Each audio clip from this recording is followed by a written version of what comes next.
The Denver Broncos just secured their first winning season since 2016 and are one step closer to the playoffs after rallying against the Indianapolis Colts in Week 15 with a 31-13 victory. But it wasn't a smooth ride. Bo Nix's 3 interceptions, a non-existent run game, and countless missed opportunities could have easily derailed this team. Yet somehow they found a way to win, thanks to game-changing performances from Marvin Mims and Nik Bonitto. How did they save the Broncos? And with the playoffs in sight, can they clean up their mistakes before the Chargers put them to the test on Thursday night?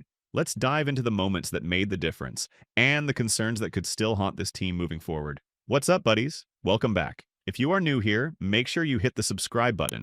We cover all AFC West news here on this channel. So, the Broncos fans, you have every right to celebrate as the Broncos improve to 9-5 after their latest win. Denver has now jumped up to the 6th seed in the playoff standings, tying the Baltimore Ravens, putting themselves in a strong position as the postseason looms. Let's have a look at the game and how they managed to win. The game was far from pretty. For 3 quarters, the Broncos were struggling to find their rhythm against a Colts defense that hasn't even been great this season. Jonathan Taylor looked like he was going to put the Broncos away, but then the game took a dramatic turn. A critical play at the goal line went under review, and just like that, momentum shifted entirely in Denver's favor. From there, the Broncos found a way to claw back, scoring 24 straight points to completely change the trajectory of the game. Marvin Mims played a crucial role in changing the course of the game. His biggest impact came from a spectacular 60-yard return, where he outmaneuvered the entire Colts special teams unit. This put the Broncos offense in prime position, leading to a 15-yard touchdown pass from Bo Nix to Nate Adkins. That score gave Denver its first lead of the game,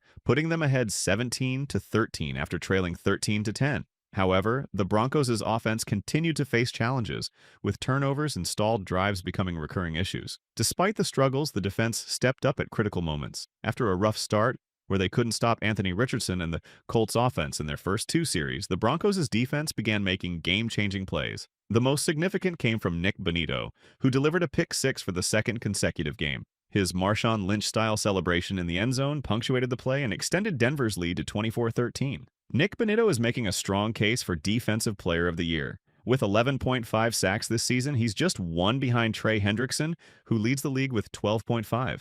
The Colts didn't make it easy. Jonathan Taylor had some big plays, and there was a weird fumble-turned touchdown that added to the chaos. But Denver's defense came through, forcing 5 turnovers to turn things around. Pat Surtain added to the defensive highlight reel with a key interception, while P.J. Locke delivered a game-changing hit, and D.J. Jones was in the right place at the right time to recover a critical turnover. The offense struggled significantly throughout the game.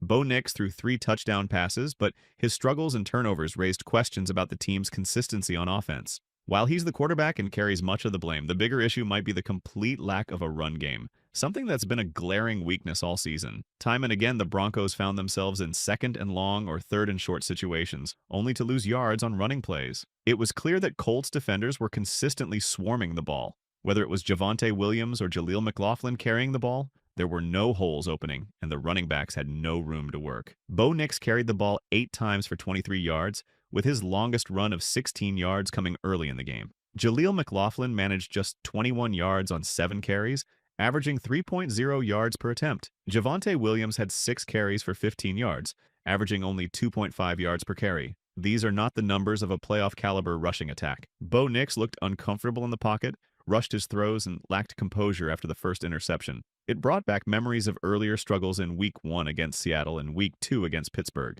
His sloppiness in the pocket and inconsistent decision-making made every drop back feel like a risk. This performance was even more disappointing considering the Colts came into the game ranked 31st in the league against the run. Yet Denver couldn't take advantage. The Broncos managed just 193 net yards of offense, despite putting up 31 points. Bo Nix threw for 130 yards and was the leading rusher with 23 yards. That stat alone highlights the depth of the problem. Another issue that can't be overlooked is the performance of the Broncos receivers. Drops were a problem throughout the game. Courtland Sutton had a couple of key drops, Troy Franklin missed one, and there were other instances where catchable balls weren't secured. These miscues only added to the offense's difficulties. Although Nix did deliver some key moments, including touchdown passes to Adam Trautman, Nate Adkins, and a beautifully executed double move to Courtland Sutton. However, without a reliable running game, the Broncos' offense will face significant challenges in the final 3 games of the season. It's unrealistic to rely on generating 5 turnovers every game, as they did in this one, to compensate for offensive shortcomings. Marvin Mims deserves a special shout-out for providing excellent field position with his returns, which was critical in this game. He truly shined in this game, showcasing his ability to change momentum with his returns. There was one moment where he initially hesitated and called for a fair catch on a punt, only to realize he had more space than expected. His frustration with that decision seemed to fuel him, as he took full advantage of his next opportunities. Mims put the Broncos in excellent field position multiple times, directly setting up key scores like Nate Adkins' touchdown. As Sean Payton mentioned post-game, the Broncos spent much of the second half starting drives on the Colts side of the field, which was a huge advantage. Nate Adkins and Adam Trotman too deserve credit for their contributions. Both players caught touchdown passes, with Adkins capitalizing on a critical scoring opportunity. Courtland Sutton also made a nice grab for a touchdown on a well-executed double move, showcasing his ability as a route runner. One under-the-radar standout was rookie cornerback Chris Abrams-Draine. With Riley Moss unavailable, Abrams-Draine stepped up in a big way. He excelled in coverage, provided strong run support, and consistently disrupted plays by attacking through the hands of receivers. For a rookie, his composure and skill against a tough opponent were impressive. It's important to recognize the contributions of his blockers as well. Players like Drew Sanders played a critical role in clearing paths, allowing Mims to make those game-changing returns. His performance was a clinic on how special teams can impact the outcome of a game, making him one of the most deserving recipients of a game ball. If the Broncos are going to compete in their final 3 games and have a shot at the playoffs, this cannot be the story of their offense. Denver needs to address these issues quickly or risk seeing their season unravel. As Sean Payton mentioned post-game, while they're happy with the outcome, they won't be happy with what they see on the game film. Now they are sitting in the 6th seed in the playoff standings with tough games ahead. Up next is a Thursday night football matchup against the Chargers, who just suffered a brutal loss.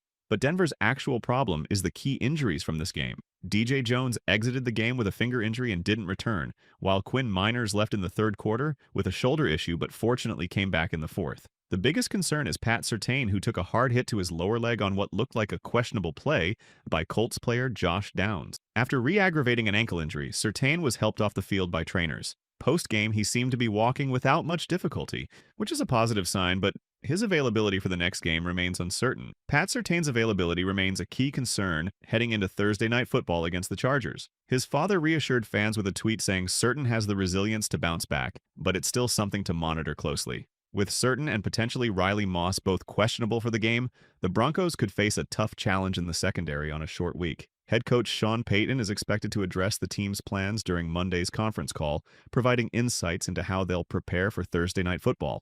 With a short week, the team will need to maximize mental preparation and recovery as they gear up for this critical game. Fans can look forward to more analysis and breakdowns in the coming days, including a special crossover segment and post-game coverage. So this is it, Broncos fans. Team did well. They are now 2nd in the AFC West. Pretty much huge. But the question is, will they learn from their mistakes and prepare for the upcoming big contest against the Chargers? Let's see how they do it. Now it's your turn. What do you think? What do you think was the turning point in the Broncos' win against the Colts? Who deserves the game ball for this victory? Marvin Mims, Nik Bonitto, or someone else? What's the biggest issue the Broncos need to fix before facing the Chargers? Do you think Bo Nix's struggles will hurt the Broncos in their playoff push? Why or why not? Share your thoughts in the comments below. If you enjoyed this breakdown, don't forget to like the video, subscribe to the channel, and hit the notification bell so you don't miss any updates. Your support means everything. Let's ride this journey together.